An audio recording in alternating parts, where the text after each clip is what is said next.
Hello, chismosas y chismosos, and welcome back to Bay Area Housewife of True Crime. We are at part 4 of the Escape from Alcatraz case. As a reminder, topics may be triggering. Viewer and listener discretion is very strongly advised. The people mentioned are innocent until proven guilty in court. They also started a new hobby. Painting. They ordered paint, brushes, canvases, and got to work. They made sure to display their art on their walls so it seemed normal for them to be painting. These guys got really good into crafty crafts. They made a mannequin head using the plaster they created from the magazines. They even used concrete dust and soap. They painted the mannequin head to make it look like them using their flesh-colored paint, as well as art supplies to do the job. Clarence Anglin worked at the barbershop. He saved the real human hair at the end of his shifts and turned them into bundles the men glued onto the mannequins. They found a Sports Illustrated article that showed them step by step how to build an inflatable boat. The article described a hand-operated pump that looked very much like a concertina, which is like an accordion. So of course they ordered one too, and since they had already had accordions, the guards did not find it strange. To them, their musical abilities were just expanding.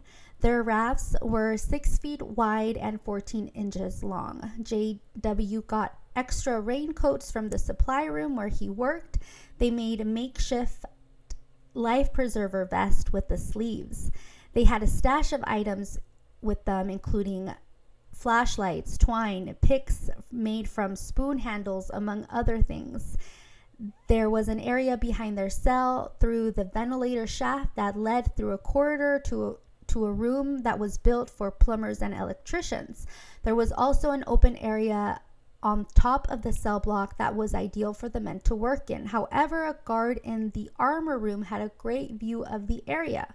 West worked in maintenance, often cleaning, fixing, and painting different areas of the rock.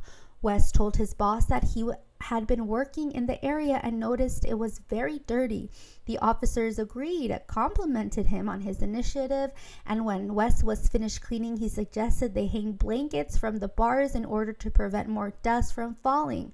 The officer agreed, and with the blankets, they completely blocked the view from the top of the cell block. West took an electric hair clipper from his job at the barbershop, and Morris converted it into a drill. They also stole a vacuum cleaner motor by arranging a fight in the dining hall to distract from the smuggle. They planned their escape for months. Clarence carried a waterproof bag he made that held important items like names, phone numbers, addresses, and family photos. They made paddles out of plywood they scrounged for.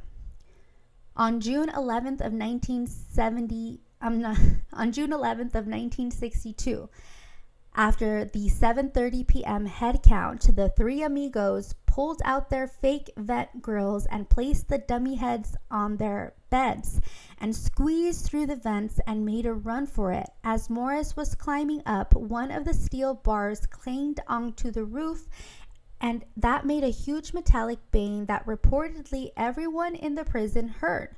West got stuck while trying to escape and ended up not making it out. Morris even tried to help him, getting the grill come undone with no avail, no matter how much they pushed and kicked. They had talked about what they would do if this scenario came up. If someone in the group came across trouble, they had all agreed that they would get left behind. The four of them had agreed that they would not allow one of them to place their entire mission in danger. They got to the roof and escaped through a kitchen stove vent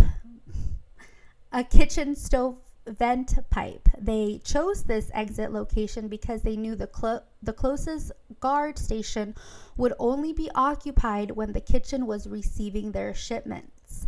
They climbed over a 10-foot fence and clipped the barbed wire with jail-made clippers. By 1 a.m., Alan West finally broke the bar in the concrete behind the vent, aka his cell block aka his cell escape route. He squeezed through the hole and climbed to the roof, and although his life preserver was there, he realized that the others had left him, and he felt he would not be able to make it out on his own. Defeated, he went back to his cell and took the dummy head down and cried himself to sleep. By the time the 7 a.m. head count was done, the guards noticed that the England brothers and Frank Morris were missing. At first, the guards thought that it was a decapitated head that had fallen when they went to inspect the cell. When they got closer, they realized that it was a jail-made mannequin head with real human hair attached. All hands on deck were called in for the search of the escapees. Bloodhounds led investigators to a spot north of the island where the scent was lost.